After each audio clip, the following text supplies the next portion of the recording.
ಹಾಗೆ ಎಲ್ಲರಿಗೂ ನಮಸ್ತೆ ಹೇಳ್ತಾ ನಾನು ನಿಮ್ಮ ಅನಘಾ ಕಶ್ಯಪ್. ನಮಸ್ತೆ ಮ್ಯಾಮ್. ನಮಸ್ತೆ ಅಮ್ಮ. ಬೆಂಗಳೂರಿನ ಬಸವನಗುಡಿಯಲ್ಲಿ ಹುಟ್ಟಿ ಬೆಳೆದದ್ದು ಅಂತ ಗೊತ್ತಾಯಿತು. ನಿಮ್ಮ ಎಜುಕೇಷನ್ನ ನಂತರ ಬ್ಯಾಂಕ್ನಲ್ಲಿ ಕೂಡ ಕೆಲಸ ಮಾಡ್ತಾ ಇದ್ದೀರಾ ಅಂತಲೂ ಗೊತ್ತಾಯಿತು. ಸೊ ಈ ವರ್ಕ್ ನಿಮ್ಮ ದೈನಂದಿನ ಕೆಲಸ ಕಾರ್ಯಗಳೊಂದಿಗೆ ಇವೆಲ್ಲದರ ಜೊತೆಗೆ ಈ ಒಂದು ಕಲಾವಿದನಾಗಿ ಈ ಕ್ಷೇತ್ರದಲ್ಲಿ ಇಷ್ಟೊಂದು ಮುಂದೆ ಬಂದದ್ದು ಸಾಮಾನ್ಯವಲ್ಲ. ಇದು ತುಂಬ ಶ್ಲಾಘನೀಯವೇ ಸರಿ ಮ್ಯಾಮ್. ಸೊ ಹೌದು ಮ್ಯಾಮ್.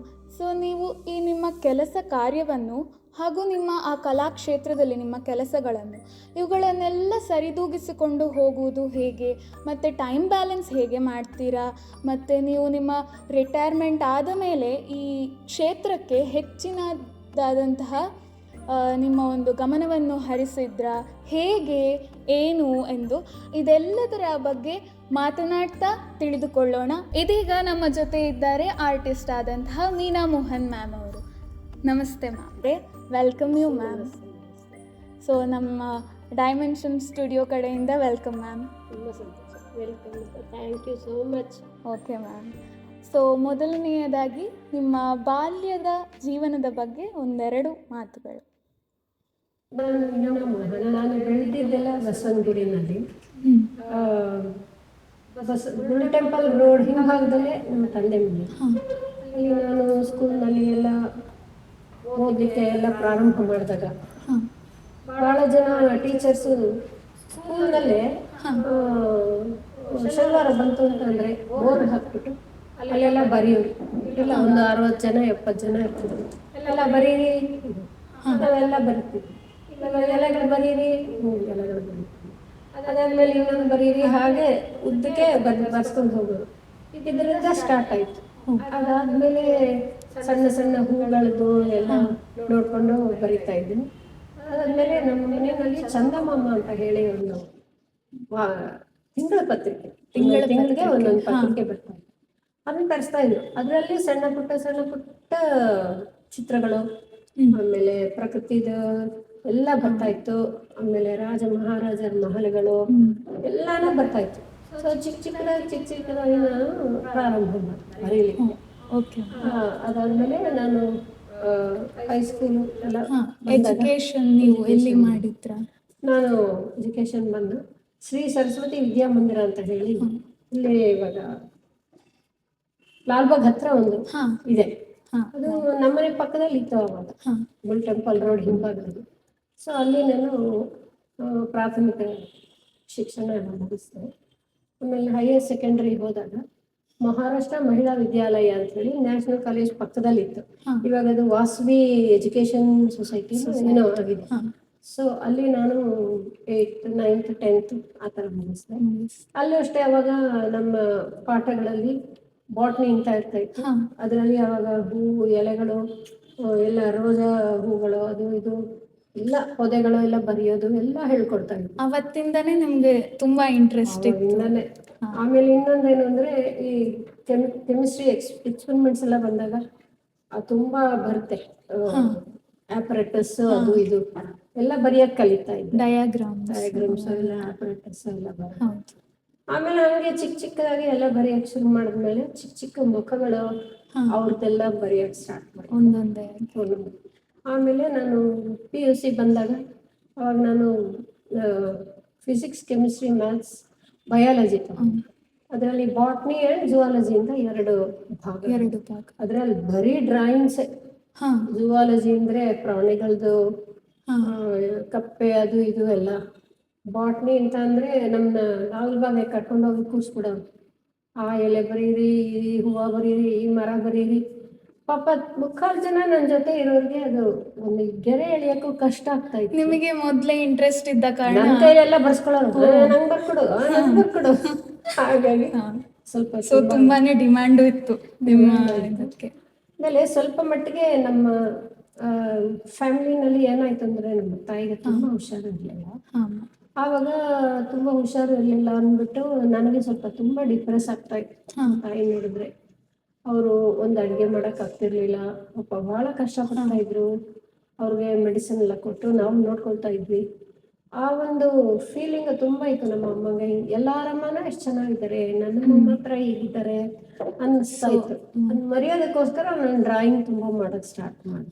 ಅದಕ್ಕೆ ಇತ್ತೀಚಿನ ದಿನಗಳಲ್ಲಿ ಅದೆಷ್ಟು ಅವಕಾಶ ಇದ್ರೂ ಕೂಡ ಇದುವೇ ಒಂದು ಮೇನ್ ಕಾರಣ ನೀವು ಈ ಕಲಾ ಕ್ಷೇತ್ರಕ್ಕೆ ಎಂಟ್ರಿ ಕೊಡ್ಲಿಕ್ಕೆ ಅಲ್ವಾ ಮ್ಯಾಮ್? ಜೊತೆಗೆ ನಮ್ಮ ಮನೆಯಲ್ಲಿ ಸಂಗೀತ ಬಹಳ ಬರ್ತಾ ಇತ್ತು. ನಾನು 60 ವರ್ಷ ಸಿಂಗರೇ ಆಗಿದೆ. 60 ವರ್ಷ ಬ್ಯಾಂಕ್ನಲ್ಲೆಲ್ಲ ನಾನು ಹಾಡಿ ಬೇರೆ ಕಾಂಪಿಟೇಷನ್ಸ್ ಅಲ್ಲೆಲ್ಲ ಪ್ರೈಸ್ ತೆಗೆದು ಆ ಥರ ಎಲ್ಲ ತುಂಬ ಎಂಕರೇಜ್ಮೆಂಟ್ ಕೊಟ್ಟೆ. ಸೊ ಇದನ್ನ ನಾನು ಹೊರಗಡೆ ಬರಲಿಕ್ಕೆ ನನಗೆ ಒಂದು ಅವಕಾಶ ಬಂದಿರಲಿಲ್ಲ. ಯಾಕಂದ್ರೆ ನಾನು ಡ್ರಾಯಿಂಗ್ ಕಲಿಬೇಕು, ಪೇಂಟಿಂಗ್ ಕಲಿಬೇಕು ಅಂದರೆ ಎಲ್ಲಿ ಹೋಗಬೇಕು, ಅಷ್ಟು ದೂರಗಳು ಹೋಗೋಕ್ಕೆ ದುಡ್ಡಿಲ್ಲ. ಸೊ ಆ ಒಂದು ಜರ್ನಿ ಹೇಗೆ ಸ್ಟಾರ್ಟ್ ಆಯಿತು ಮ್ಯಾಮ್? ಭಾಳ ಕಷ್ಟಪಟ್ಟೆ ನಾನು. ಆಮೇಲೆ ನನಗೆ ಒಂದು ಪೋಸ್ಟಿಂಗ್ ಬಂದು ಹೊಸಕೋಟೆಗೆ ಹಾಕ್ಬಿಟ್ಟಿದ್ರು ಬ್ಯಾಂಕಿಂದ. ಸೊ ಅಲ್ಲಿ ಹೋಗಿ ಚಿಕ್ಕ ಮಗುನ ನೋಡ್ಕೊಂಡು ಅತ್ತೆ ಮಾವ ಇಬ್ರು ಹುಷಾರಿಲ್ಲದೆ ಭಾಳ ಕಷ್ಟ ಆಗ್ತದೆ. ನಿಮ್ಮ ಫ್ಯಾಮಿಲಿಯಲ್ಲಿ ಯಾರಾದರೂ ಕಲಾವಿದರಿದ್ರ ಮೊದಲು? ಸಪೋರ್ಟ್ ಹೇಗಿತ್ತು? ಸಪೋರ್ಟ್ ಎಲ್ಲ ಇಲ್ಲ, ಏಕೆಂದರೆ ಅವ್ರಗಳದೇ ಅವ್ರದ್ದೇ ಒಂದು ದೊಡ್ಡ ಜೀವನನೇ ಅವ್ರಿಗೆ ದೊಡ್ಡ ಭಾರ ಆಗ್ಬಿಟ್ರು. ನಮ್ಮ ತಂದೆಗೆ ಅವ್ರ ಜೀವನನೇ ಒಂದು ಭಾರ. ಅವರು ಬೆಳಗಿಂದ ರಾತ್ರಿವರೆಗೂ ಹಾಸ್ಪಿಟ್ಲು. ಕೂಡು ಕುಟುಂಬ ಆಗಿತ್ತು ನಿಮ್ಮದು? ಸಂಬಾಟ್. ಆಮೇಲೆ ನಮ್ಮ ಸೋದರತ್ತೆಯರು 5 ಜನ, ಚಿಕ್ಕಪ್ಪಂದ್ರು 3 ಜನ, ದೊಡ್ಡಪ್ಪ ಒಬ್ರು. ಮನೆ ಪೂರ್ತಿ ಜನ ಹಾಡೋರೆ, ಬೆಳಗ್ಗೆ ಶುರು ಮಾಡಿದ್ರೆ ರಾತ್ರಿವರೆಗೂ. ಬಟ್ ಈ ಕಲೆ ಅನ್ನೋದು ಯಾರೂ ತಗೊಂಡಿರಲಿಲ್ಲ. ಬಟ್ ನಮ್ಮ ಅಕ್ಕ, ನಮ್ಮ ಚಿಕ್ಕಮ್ಮ ಅವರೆಲ್ಲ ಸೆಂಟ್ ತೆರೇಸಾಸ್ ಹೈಸ್ಕೂಲ್ ಅಂತ ಇವಾಗಲೂ ಇದೆ ರಾಜಾಜಿನಗರ. ಅದು ಇದು ರಾಯಲ್ ಸರ್ಕಲ್ ಹತ್ರ ಇದೆ. ಅಲ್ಲಿ ಹೋಗ್ತಿದ್ದಾಗ ಅಲ್ಲಿ ಏನು ಹೇಳೋರು, ಎಲ್ಲ ಹೆಣ್ಮಕ್ಳಿಗೂ ಪ್ರತಿಯೊಂದು ಬಂದಿರಬೇಕು. ಹ್ಯಾಂಡಿಕ್ರಾಫ್ಟ್ಸು, ಆರ್ಟ್ಸು, ಕಲ್ಚರು, ಆಮೇಲೆ ಬೊಂಬೆ ಕೂಡ್ಸೋದು, ಬೊಂಬೆ ಮಾಡೋದು, ಎಲ್ಲ ಹ್ಯಾಂಡಿಕ್ರಾಫ್ಟ್ಸ್ ಹೇಳ್ಕೊಟ್ಟಾಗ ಅವ್ರು ಅದನ್ನ ಮನೆಯಲ್ಲಿ ಮಾಡೋರು. ಇವಾಗ ಫಾರ್ ಎಕ್ಸಾಂಪಲ್ ಇವಾಗ ಇದು ಬಂತು ಅಂದರೆ, ಏನು ದಸರಾ ಹಬ್ಬ ಎಲ್ಲ ಬಂತು ಅಂತಂದರೆ ಅವರು ಈ ರೂಮ್ ಪೂರ್ತಿ ಕೂಡ್ಸೋರು. ಏನೋ ಮಹಾಭಾರತ ಅಂತೆ, ರಾಮಾಯಣ ಅಂತೆ ಎಲ್ಲ ಒಂದು 8-10 ಟೇಬಲ್ ಎಲ್ಲ ಉಲ್ಟಾ ಹಾಕಿ ಬೊಂಬೆಗಳಿಗೆಲ್ಲ 1000 ಬೊಂಬೆಗಳಿಗೆ ಅಲಂಕಾರ ಮಾಡೋದು. ಆ ಥರ ಮಾಡ್ತಾ ಇದ್ರು. ನಾನು ಅದನ್ನ ಸ್ವಲ್ಪ ಭಾಳ ಇಷ್ಟಪಡ್ತಿದ್ದೆ, ಸ್ವಲ್ಪ ಮಟ್ಟಿಗೆ ಮಾಡಿದೆ. ಆಮೇಲೆ ನನಗೆ ಡ್ರಾಯಿಂಗ್ ಸ್ವಲ್ಪ ಜಾಸ್ತಿ ಬರ್ತಿತ್ತು. ಅವ್ರಿಗೆಲ್ಲ ಆ ಥರ ಮಾಡ್ತಾ ಇದ್ರಲ್ಲ, ಅದನ್ನೂ ನಾನು ತುಂಬ ಕಲ್ತ್ಕೊಂಡೆ. ಜೊತೆಗೆ ಈ ಡ್ರಾಯಿಂಗ್ ನನಗೆ ನಮ್ಮ ತಂದೆಯಿಂದ ಬಹಳ ಉತ್ತೇಜನ ಸಿಕ್ತು. ಅವ್ರೇನು ಮಾಡೋರು, ಇಷ್ಟೆಲ್ಲ ಡ್ರಾಯಿಂಗ್ ಮಾಡ್ತಿದ್ದೆ, ಪೇಪರ್ ತಗೊಳಕ್ ಅವ್ರ ಹತ್ರ ದುಡ್ಡಿಲ್ಲ, ಮನೆ ತುಂಬ ಜನ ಹ್ಯಾಡ್ ಟು ಸ್ಪೆಂಡ್. ಸೊ ಏನು ಮಾಡೋರು, ಈ ಪೇಪರ್ನ ವಾಟರ್ ಕಲರ್ ನಿಲ್ಲಲ್ಲ ಅಣ್ಣ, ವಾಟರ್ ಮಾಡಿದ್ರೆ ಬರ್ತಾ ಇಲ್ಲ ಅಂದರೆ ಅವರು ಇನ್ವಿಟೇಷನ್ಸ್ ಎಲ್ಲ ತಗೊಂಡು ಕಟ್ ಮಾಡಿ ಹಿಂದೆ ಹಿಂದೆ ಮಾಡೋ ಅಂತ ಅದನ್ನ ಮಾಡ್ತಾ ಇದ್ದೆ. ಹಾಗಾಗಿ ಭಾಳ ಕಷ್ಟ ಇತ್ತು. ನಾನು ನಮ್ಮ ತಂದೆ ಮನೆಯಲ್ಲಿಂದ ಬಿಟ್ಟು ನಮ್ಮ ಹಸ್ಬೆಂಡ್ ಮನೆಗೆ ಬಂದಾಗ ಅತ್ತೆ ಮಾವ ಎಲ್ಲ ಹೇಳಿ ತುಂಬಾನೇ ಮಲಗ್ಬಿಟ್ಟಿದ್ರು. ಸೊ ಅವ್ರನ್ನ ನೋಡ್ಕೋಬೇಕು, ಬ್ಯಾಂಕಲ್ಲಿ ಕೆಲಸ ಮಾಡಬೇಕು ಬೆಳಗಿಂದ ಸಂಜೆವರೆಗೂ. ಬಂದ್ಮೇಲೆ ಚಿಕ್ಕ ಮಗು, ಸೊ ಅಡಿಗೆ ತಿಂಡಿ ಅದು ಅವ್ರನ್ನ ಆಸ್ಪತ್ರೆಗೆ ಕರ್ಕೊಂಡು ಬರೋದು, ಇದೆಲ್ಲ ಮಧ್ಯೆ ನನಗೆ ಸಂಗೀತನೂ ಕಷ್ಟ ಆಗ್ತಿತ್ತು, ಕಲೆನೂ ಮಾಡೋದು ಕಷ್ಟ ಆಗ್ತಿತ್ತು. ಆಮೇಲೆ ಅವರಿಬ್ರು ಹೋದ್ಮೇಲೆ ನನಗೆ ತುಂಬಾ ಟೈಮ್ ಸಿಗ್ತಾ ಇತ್ತು, ಏನ್ ಮಾಡೋದು ಅಂತ ಗೊತ್ತಾಗ್ತದೆ. ಅವಾಗ ಸಂಗೀತಕ್ಕೂ ಸೇರ್ಕೊಂಡು ಇದನ್ನೂ ಮಾಡೋದು ಸ್ಟಾರ್ಟ್ ಮಾಡಿದ್ರು. ಸೊ ಹಾಗಾಗಿ ಆಮೇಲೆ ನನ್ನ ಮಗಳು ಇದನ್ನ ಬರೀ ಮಮ್ಮಿ, ಅದನ್ನ ಬರೀ ಮಮ್ಮಿ, ನಂಗೆ ಬರ್ಕೊಡು ಅಂತ ಹೇಳಿ. ಅವಳು ತುಂಬಾ ಇದು ಇಷ್ಟ ಅವಳಿಗೆ ಡ್ರಾಯಿಂಗ್ ಅಂದ್ರೆ. ಅವಳು ತುಂಬಾ ಎಂಕರೇಜ್ ಮಾಡಿದ್ಲು. ನಾನು ಒಂದ್ಸತಿ ಇನ್ಫ್ಯಾಕ್ಟ್ ಯಾವುದೋ ಆಪರೇಷನ್ ಆಗಿ, ಮೇಜರ್ ಆಪರೇಷನ್ ಆಗಿ ಎಲ್ಲ ಮಲಗಿದಾಗ ನನಗೆ 1 ತಿಂಗಳು 2 ತಿಂಗಳು ರಜಾ ಇತ್ತು. ಅವಾಗ ಅವಳು ಬಂದು ಇದು ಮಾಡು, ಅದು ಮಾಡು, ಕೂತ್ಕೋಬೇಡ, ಇದು ಡ್ರಾಯಿಂಗ್ ಮಾಡು, ಪೇಂಟಿಂಗ್ ಮಾಡು ಅಂತ ಹೇಳಿ ಆವಾಗ ತುಂಬ ಮಾಡೋದು ಸ್ಟಾರ್ಟ್ ಮಾಡಿ. ಸೊ ನೀವು ಈಗ ಒಂದು ಕಲಾಕ್ಷೇತ್ರಕ್ಕೆ ಬರಲಿಕ್ಕೆ ಸೊ ಇದಕ್ಕೆಲ್ಲ ಉತ್ತೇಜನ ನಿಮ್ಮ ತಂದೆಯನ್ನು ನೋಡಿ? ಫಸ್ಟು ನಮ್ಮ ತಂದೆ, ಆಮೇಲೆ ನಮ್ಮ ಹಸ್ಬೆಂಡು, ಆಮೇಲೆ ನಮ್ಮ ಮಗಳು. ಮಗಳು ತುಂಬಾ ಸಪೋರ್ಟ್ ಮಾಡ್ತಾರೆ. ಇತ್ತೀಚೆಗೆ ನಮ್ಮ ಅಳಿಯನೂ ಸ್ವಲ್ಪ ತಕ್ಕ ಮಟ್ಟಿಗೆ ಡ್ರಾಯಿಂಗ್ ಎಲ್ಲ ಬರೀತಾರೆ. ಸೊ ನಾನು ಬರೆಯೋದು ನೋಡಿ ಅವ್ರಿಗೆ ಭಾರಿ ಖುಷಿ, ಏನು ನಿಮ್ಮಮ್ಮ ಇಷ್ಟೆಲ್ಲ ಬರಿತಾ ಇದ್ದಾರೆ ಅಂದ್ಬಿಟ್ಟು. ಮಕ್ಕಳೆಲ್ಲ ಇವಾಗ ಕಲಿತಿದ್ದಾರೆ ಡ್ರಾಯಿಂಗ್ ಮಾಡ್ಲಿಕ್ಕೆ. ಇಲ್ಲಿ ಕೂಡ ಬಂದಿದ್ರು ಈ ಡೈಮೆನ್ಷನ್ ಸ್ಟುಡಿಯೋದಲ್ಲಿ ಕೆಲವು ಸಮ್ಮರ್ ಕ್ಯಾಂಪ್ಸ್ ಅಲ್ಲೆಲ್ಲ ಬಂದು ತುಂಬಾ ಚೆನ್ನಾಗಿ ಕಲಿತರು. ಸೊ ಫುಲ್ ಫ್ಯಾಮಿಲಿ ಕಲಾವಿದರ ಫ್ಯಾಮಿಲಿ. ಆಮೇಲೆ ನಮ್ಮ ಮನೆಯಲ್ಲಿ ಹಾಡು ಹಸೆ ಇದೆಲ್ಲ ಇತ್ತು. ನನ್ನ ಮಗಳು ಡ್ಯಾನ್ಸ್ ಕಲ್ತ್ಕೊಳಕ್ ಸ್ಟಾರ್ಟ್ ಮಾಡಿದ್ಲು. ಅವಳಿಗೆ ಎಲ್ಲಿಂದ ಡ್ಯಾನ್ಸ್ ಗೊತ್ತೋ ನಮ್ಗೆ ಗೊತ್ತೇ ಇಲ್ಲ, ಯಾಕಂದ್ರೆ ನಮ್ಮ ಹೋಲ್ ಫ್ಯಾಮಿಲಿನಲ್ಲಿ ಡ್ಯಾನ್ಸರ್ ಯಾರು ಇಲ್ಲ. ಕೆಲವೊಂದು ದೈವಾಧೀನವಾಗಿ ದೈವ ಬಂದಿರುತ್ತೆ. ಅದು ಬಂತು. ಹೌದು. ಸೊ ಹೀಗಾಗಿ ಎಲ್ಲ ಕಲ್ತ್ಕೊಂಡು ಮುಂದುವರೆದ ಮೇಲೆ ಅವಳಿಗೆ ಬಹಳ ಅನ್ನಿಸ್ತು, ನೀನು ಇಷ್ಟೊಂದು ಪೇಂಟಿಂಗ್ಸ್ ಮಾಡಿದ್ಯಾ, ನೀನು ಇಟ್ಕೊಂಡು ಕೂತಿದ್ಯಾ, ಏನಾರ ಒಂದು ಮಾಡೋವಿ. ಏನೇ ಮಾಡಲಿ ನಂಗೆ ಯಾರು ಗೊತ್ತಿಲ್ಲ ಕಣೆ ಅಂತ ಹೇಳ್ತಾ ಇದ್ದೆ. ಆಮೇಲೆ ನೇಹಾ ಮೇಡಮ್ ಪರಿಚಯ ಆಯಿತು. ಪರಿಚಯ ಆದಮೇಲೆ ಒಂದು ಶೋ ಮಾಡಬೇಕು ಅಂತ ಹೇಳಿ ನಾನು ನಿಮ್ಮದು ತುಂಬ ಪೀಸ್ ಆಫ್ ಆರ್ಟ್ಸ್ ನೋಡಿದೆ ಮ್ಯಾಮ್. ತುಂಬ ಚೆನ್ನಾಗಿದೆ. ಏನಂದರೆ ಒಂದಕ್ಕಿಂತ ಒಂದು ತುಂಬ ವಿಭಿನ್ನವಾಗಿದೆ, ಸೇಮ್ ಆಗಿಲ್ಲ. ಅದರಲ್ಲಿ ತುಂಬ ವೆರೈಟೀಸ್ ಇದೆ ಮ್ಯಾಮ್. ಸೊ ಅದ್ರ ಬಗ್ಗೆ ನೀವು ಸ್ವಲ್ಪ ಹೇಳ್ತೀರಾ, ಯಾವ ಥರದ ವೆರೈಟೀಸ್ ಆಫ್ ಆರ್ಟ್ಸ್ ಮಾಡ್ತೀರಾ ನೀವು ಅಂತ? ಹೌದು. ಫಸ್ಟು ನಾನು ಪ್ರಾರಂಭದಲ್ಲಿ ಲ್ಯಾಂಡ್ಸ್ಕೇಪ್ಸ್ ಅಂತ ಕರಿತೀವಿ. ಪ್ರಕೃತಿನಲ್ಲಿ ಈ ಬೆಟ್ಟ ಗುಡ್ಡ ಆಮೇಲೆ ಮರಗಳು ಅದೆಲ್ಲ ತುಂಬ ಮಾಡಿದೆ. ಅದಾದಮೇಲೆ ನನಗೆ ಮಂಡಲ ಬಹಳ ಇಷ್ಟ ಆಯಿತು. ಮಂಡಲ ಪೇಂಟಿಂಗ್ ನಾನು ಯಾರೋ ಮಾಡಿದ್ದು ನೋಡಿಬಿಟ್ಟು, ಓ ಇದೇನು ಮಂಡಲ ಅಂತಿದೆಯಲ್ಲ ಅಂಥೇಳಿ ವೆಂಟ್ ಡೀಪ್ ಇಂಟು ಇಟ್. ಅದೇನಾಯಿತು ಅಂತಂದರೆ ಅದರಲ್ಲಿ ಮಂಡಲ ಬಗ್ಗೆ ಒಂದು ರೈಟ್ ಅಪ್ ಕೊಟ್ಟಿದ್ರು ಯಾರು. ಮಂಡಲ ಅಂತ ಅಂದರೆ ಇವಾಗ ಇದು ನಾಗರಕ್ಕೆ ಸಂಬಂಧಪಟ್ಟಿದ್ದ ಪೂಜೆ ಮಾಡಿದ್ರೆ ಅವರು ದೊಡ್ಡ ದೊಡ್ಡ ಮಂಡಲ ಹಾಕ್ತಾರೆ. ಆ ಮಂಡಲದಿಂದ ಈ ವರ್ಡ್ ಬಂತು. ಓ, ಮಂಡಲ ಹೇಗೆ? ಮಂಡಲ, ಒಂದು ಮಂಡಲ, ಎರಡು ಮಂಡಲ ಅಂತ ಹೇಳಿ ಹಾಕ್ತಾರೆ. ಈ ಮಂಡಲ ತುಂಬಾ ಭವ್ಯವಾಗಿ ಹಾಕ್ತಾರೆ. ಎಸ್ಪೆಷಲಿ ಸೌತ್ ಕನ್ನಡ ಕಡೆ ಎಲ್ಲ ನಾಗರ ಪೂಜೆ ಮಾಡಿದಾಗ ಬಹಳ ಚೆನ್ನಾಗಿ ಮಾಡ್ತಾರೆ. ಆಮೇಲೆ ಅದರಿಂದ ಏನಾಯ್ತು ಅಂದ್ರೆ ನಾಗರನ್ನು ಸೇರಿಸ್ಬಿಟ್ಟು ಮಾಡ್ತಾ ಇದ್ರು ಮಂಡಲಕ್ಕೆ. ಆಮೇಲೆ ಅದ್ ಬಿಟ್ಬಿಟ್ಟು ಫ್ಲವರ್ಸ್ದು ಮಾಡೋದು ಸ್ಟಾರ್ಟ್ ಮಾಡಿದ್ರು.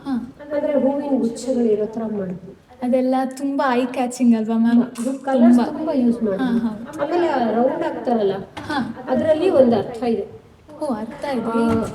ಸರ್ಕಲ್ಸ್, ರೌಂಡ್ ಅದೆಲ್ಲ ಹಾಕಿ ಆ ಗೆರೆಗಳೆಲ್ಲ ಹಾಕಿದಾಗ ಅದಕ್ಕೆ ಒಂದು mentally we get that effect, soothing effect sudden ಆಗಿ ಬರುತ್ತೆ. ಇವಾಗ ಏನೋ ಬೇಜಾರಾಗಿರುತ್ತೆ, ಕೂತ್ಕೊಂಡು ಒಂದು ಸುಮ್ಮನೆ ಒಂದು ಮಂಡಲ, ಒಂದು ಚಿಕ್ಕದಾಗಿ ಒಂದು ಹೂವು ಹಾಕೋದು ತಕ್ಷಣ ಮನಸ್ಸಿಗೆ ಅದು. ಸೊ ನಾವು ನಮಗೆ ಬೇಕಾದಾಗೆ ಆ ಥರ ಏನು ಅದಕ್ಕೊಂದು ಕ್ರಮ ಇದೆ. ಬಟ್ ನಮ್ಗೆ ಏನೋ ಇಷ್ಟ ಆಯ್ತು ಅಂದ್ರೆ ಸುಮ್ಮನೆ ರೌಂಡಾಗಿ ಹಾಕಿ ಏನಾದ್ರು ಮಾಡ್ಬೋದು, ಮಕ್ಳಿಗೆ ಹೇಳ್ಕೊಡೋ ಥರ ಕ್ರಿಯೇಟಿವ್ ಆಗಿ. ಆ ಮಕ್ಳಿಗೆ ಹೇಳ್ಕೊಡೋ ಥರದ್ರಲ್ಲೂ ಕೂಡ ಬಹಳ ಎಫೆಕ್ಟಿವ್. ಅದು mentally it gives so much of smoothing effect. Mental serene ಇದಾಗುತ್ತೆ, ಶಾಂತವಾಗಿ ಆಗೋದಕ್ಕೆ ಈ ಮಂಡಲ ಬಹಳ ಹೆಲ್ಪ್ ಮಾಡಿ. ಮ್ಯಾಮ್, ನಾನೊಂದು ಕೇಳಿದ್ದೆ, ಏನಂದರೆ ಮಂಡಲ ಆರ್ಟ್ ನೋಡಲಿಕ್ಕೆ ತುಂಬ ಚಂದ ಅದು, ಬಟ್ ಅದನ್ನು ಪ್ರಿಪೇರ್ ಮಾಡೋದಿದೆಯಲ್ಲ ತುಂಬ ಟೈಮ್ ಬೇಕಾಗುತ್ತೆ. ಸೊ ನೀವು ನಿಮ್ಮ ಈ ವರ್ಕ್ ಮತ್ತು ಉಳಿದಂತಹ ಹಾಬೀಸ್ ಜೊತೆ ಅದನ್ನು ಹೇಗೆ ಸರಿದೂಗಿಸ್ಕೊಂಡು ಹೋಗ್ತಾ ಇದ್ರಿ? ಇದು ಒಳ್ಳೆ ಕ್ವಶನ್. ನಮ್ಮಲ್ಲಿ ನಮ್ಮ ಚಿಕ್ಕಮ್ಮ ಇದ್ರು, ಅವ್ರು ಏನು ಮಾಡೋದು ಅಂತಂದರೆ ಫ್ರೀ ಡ್ರಾಯಿಂಗ್ ಹಾಕೋದು ನೆಲದ ಮೇಲೆಲ್ಲ. ಕೋಲಮ್ ಅಂತೀವಿ ತಮಿಳ್ನಲ್ಲಿ, ರಂಗೋಲಿ ಹಾಕಿರೋದು. ನಾನೇನು ಮಾಡಿದೆ, ನಿಮ್ಮ ಥರ ಚಿಕ್ಕ ಹಾಕಲ್ಲ, ನಾನು ಬೇರೆ ಥರನೇ ಮಾಡ್ತೀನಿ.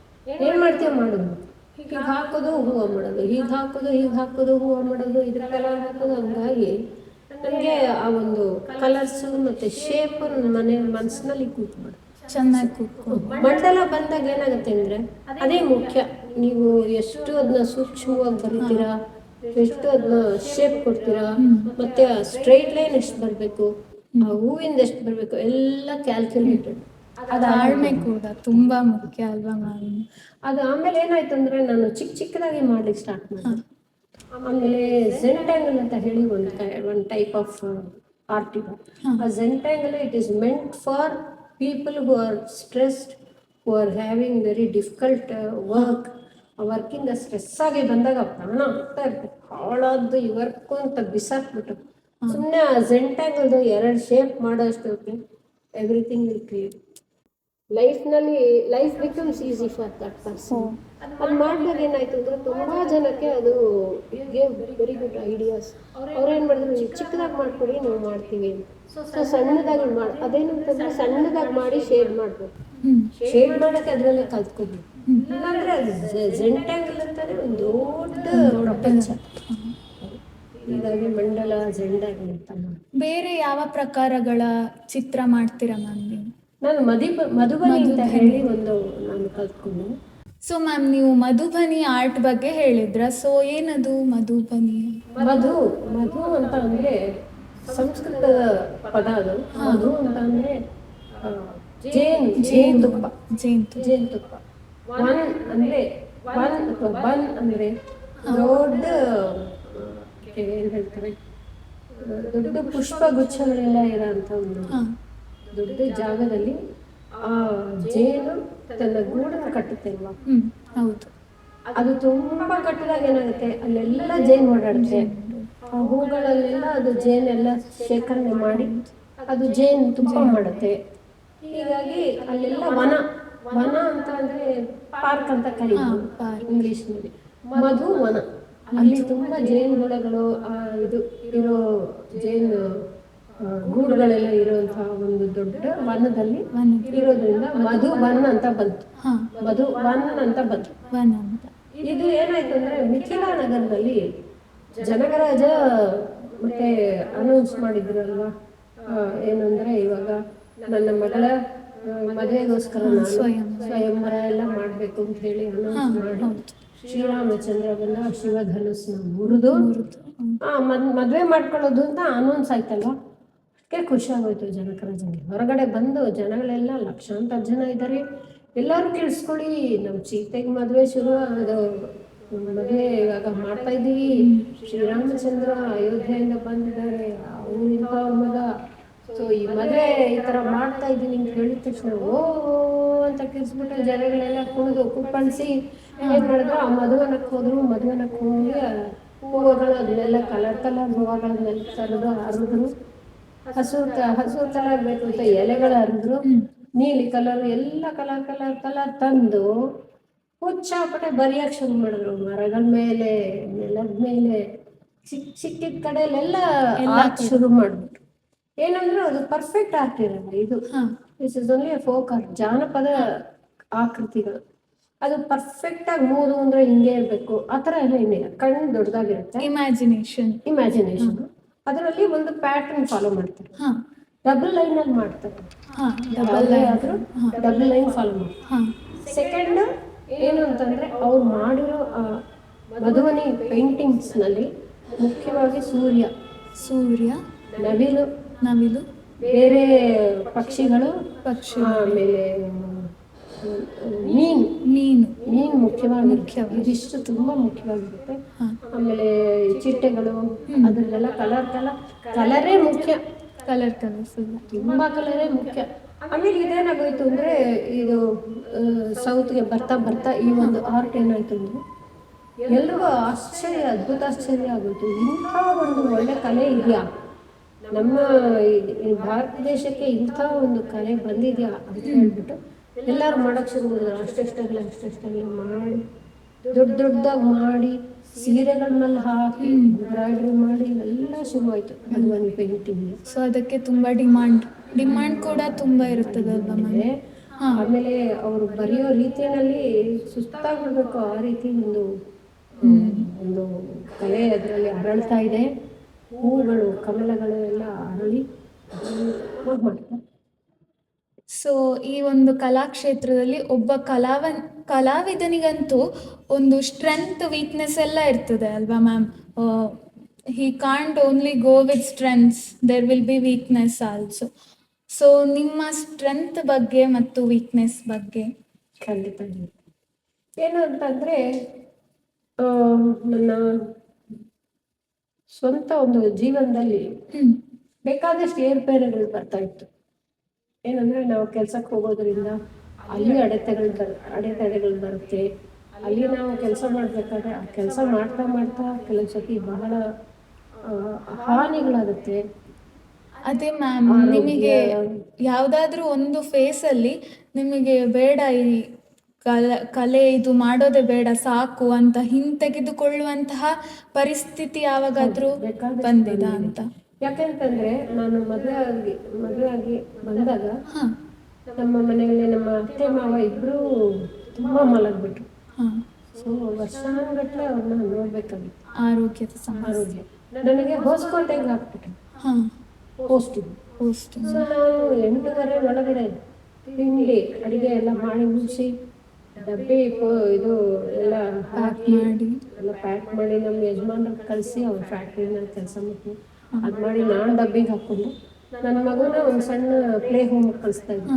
ಅದಕ್ಕೆ ಬೇರೆ ಕಳಿಸಿ ಅದಕ್ಕೆ ಔಷಧಿಗಳೆಲ್ಲ ಅರೇಂಜ್ ಮಾಡಿ ಅತ್ತೆ ಮಾವ ಇಬ್ಬರಿಗೂ ಏನು ಬೇಕೋ ಒಬ್ಳು ಹುಡುಗಿನ ಗೊತ್ತು ಮಾಡಿ ಹೇಳ್ಬಿಟ್ಟು ಎಲ್ಲ 8:30 ಬಿಟ್ಟರೆ ಮನೆಗೆ ಬರ್ತಿದ್ದೀರಿ 7:15 ಗಂಟೆಗೆ.